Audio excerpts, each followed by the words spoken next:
जानकारी के बारे में पढ़ेंगे। शमसुद्दीन मोहम्मद गजनवी, जिसको हम महमूद ऑफ गजनी भी कहते हैं, ठीक है।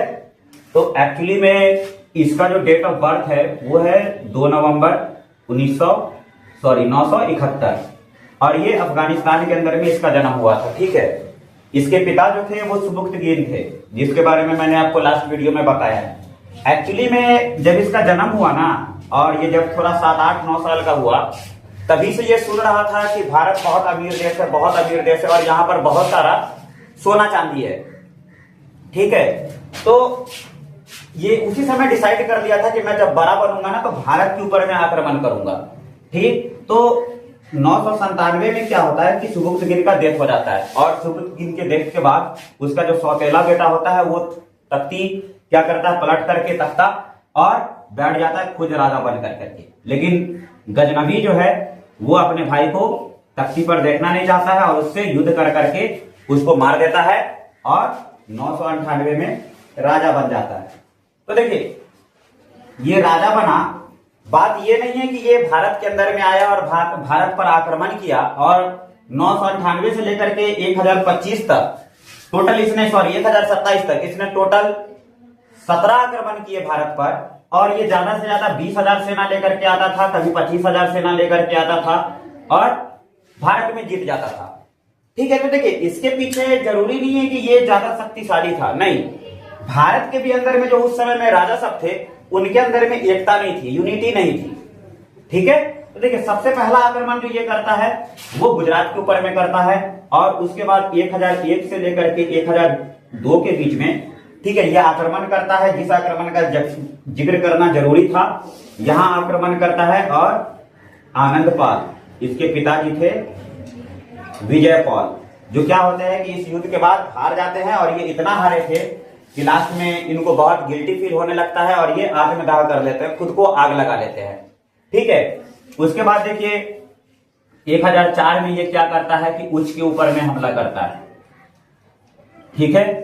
फिर इसी तरह से 1005 में ये मुल्तान पर आक्रमण करता है। 1007 में पंजाब पर आक्रमण करता है।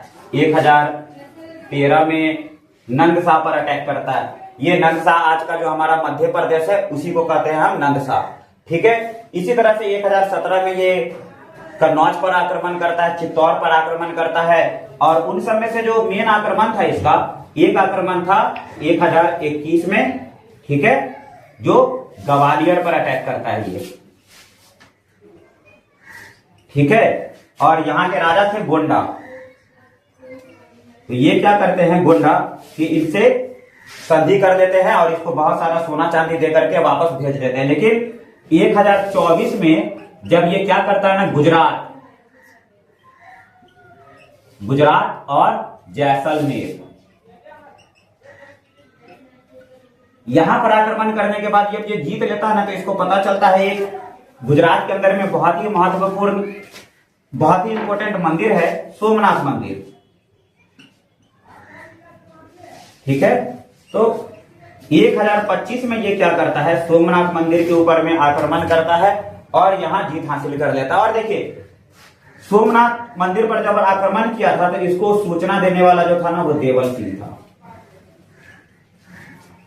ठीक है। इसी ने इसको क्या किया था कि पूरी तरह से सपोर्ट किया था और यहां पर आक्रमण करने में इसको फेवर किया था। आप देख लीजिए, इसको हम यूपीएससी के अगर इससे देखेंगे तो अगर आपको पूछा जाए कि मूर्ति भंजक के तौर पर किसे जानते हैं, तो मूर्ति भंजक के तौर पर हम गजनवी को जानते हैं, ठीक है।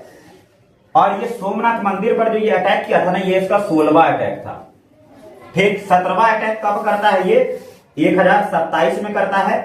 क्योंकि जब ये सोमनाथ मंदिर को लूट करके जा रहा था ना, तो उस समय में गुज्जर और जाट लोग जो थे वो क्या किए थे कि इसके ऊपर में अटैक कर दिया था। तो इस समय में इसकी सेना उस समय में इसकी सेना जो थी वो कमजोर थी, तो ये वहां से चला जाता है। हारा हुआ था, जीता हुआ था, बहुत सारे लोग परेशान थे इसके, तो ये चला जाता है। फिर 1027 में वो वापस आता है और जाट के ऊपर में आक्रमण कर करके क्या करता है कि इन लोगों को भी हरा देता है। और बहुत ज्यादा बीमार होने की वजह से क्या होता है कि 30 अप्रैल 1030 को इसका मृत्यु हो जाता है, ठीक। तो देखिए, यूनिटी कभी भी रहेगा आपके अंदर तो कोई भी कितना भी आदमी लेकर के आ जाए वो जीत नहीं हासिल करता है। लेकिन सबसे बड़ी बात थी कि हमारे यहाँ शुरू से आप इतिहास उठा करके देखेंगे ना, ये सिर्फ 1915 1917 गांधी जी की बात नहीं है। हमारे देश पर कोई भी आकर के जो कब्जा किया है ना, वो सिर्फ और सिर्फ इसी वजह से कब्जा कर दिया है क्योंकि हमारे अंदर यूनिटी नहीं थी। ठीक है, तो समाज में जिस जिस तरह से लोग आते चले गए, फिर ये आए यहाँ पर धर्म का प्रचार किया थोड़ा मोड़ा और फिर ये यहाँ से चले गए। ये ज्यादा धर्म फैलाने के लिए नहीं आया था इस देश में, इसको चाहिए था पैसा, और पैसा पड़ा हुआ था भारत के अंदर में बाहर। और उस समय में भारत में सिर्फ एक ही धर्म था, हिंदुत्व। तो जाहिर सी बात है कि वहीं पर ज्यादातर पैसा जो मिलेगा वो मंदिर पर मिलेगा। तो ये क्या करते थे कि मंदिर वगैरह को तोड़ करके और वहां से जो सोना चांदी सब होता था वो लेकर के चला जाता था। ठीक है, तो इसीलिए इसको मूर्ति भंजक भी कहते हैं। यूपीएससी में बहुत बार पूछा ये क्वेश्चन, मूर्ति भंजक मतलब कि मूर्ति तोड़ने वाले के नाम पे हम किसे जानते हैं, तो गजनबी को जानते हैं। इसी को हम महमूद गजनबी भी कहते हैं। ठीक, तो इसको आप अच्छे से याद कीजिएगा और इसके बाद मैं गौरी के बारे में आपको बताऊंगा नेक्स्ट वीडियो में।